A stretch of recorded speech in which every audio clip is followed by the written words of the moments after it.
Romanos 7, versão King James atualizada. Caros irmãos, falo convosco como conhecedores da lei. Acaso não sabeis que a lei tem autoridade sobre uma pessoa apenas enquanto ela vive? Por exemplo, pela lei a mulher casada está ligada ao marido enquanto ele vive, mas se ele morrer, ela está livre da lei do casamento.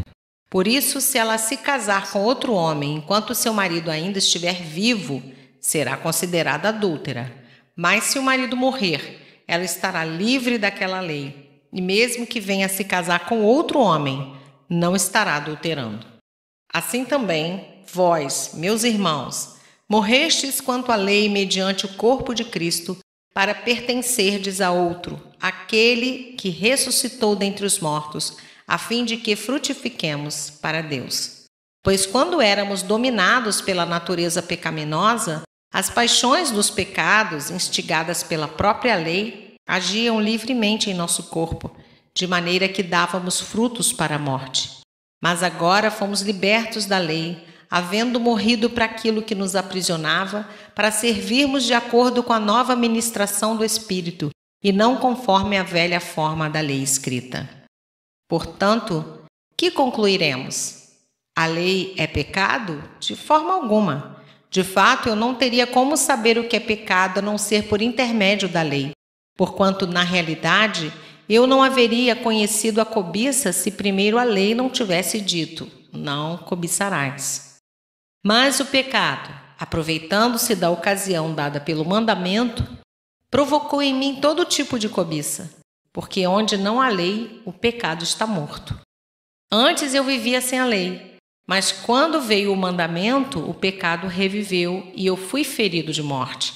E descobri que o mandamento que era para a vida transformou-se em morte para mim. Porquanto o pecado, valendo-se do mandamento, iludiu-me e por meio dele me matou. De maneira que a lei é santa e o mandamento santo, justo e bom. Portanto, isso significa que o que era bom tornou-se morte para mim? De forma alguma. Mas o pecado, para que se revelasse como pecado, produziu em mim a morte por intermédio do que era bom, a fim de que, por meio do mandamento, o pecado se demonstrasse extremamente maligno.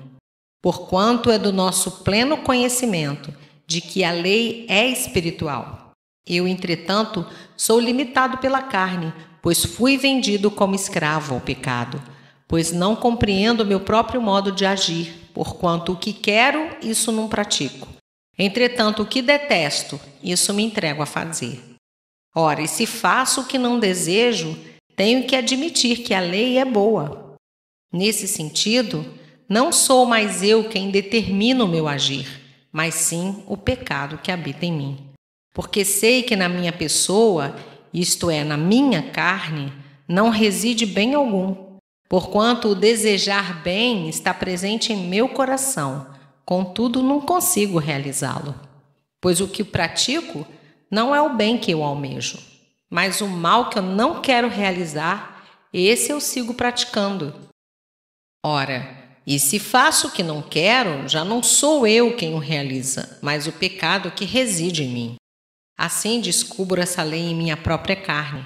Quando quero fazer o bem, o mal está presente em mim, pois no íntimo da minha alma tenho prazer na lei de Deus. Contudo, vejo uma outra lei agindo nos membros do meu corpo, guerreando contra a lei da minha razão, tornando-me prisioneiro da lei do pecado que atua em todos os meus membros. Miserável ser humano que sou! Quem me libertará desse corpo de morte?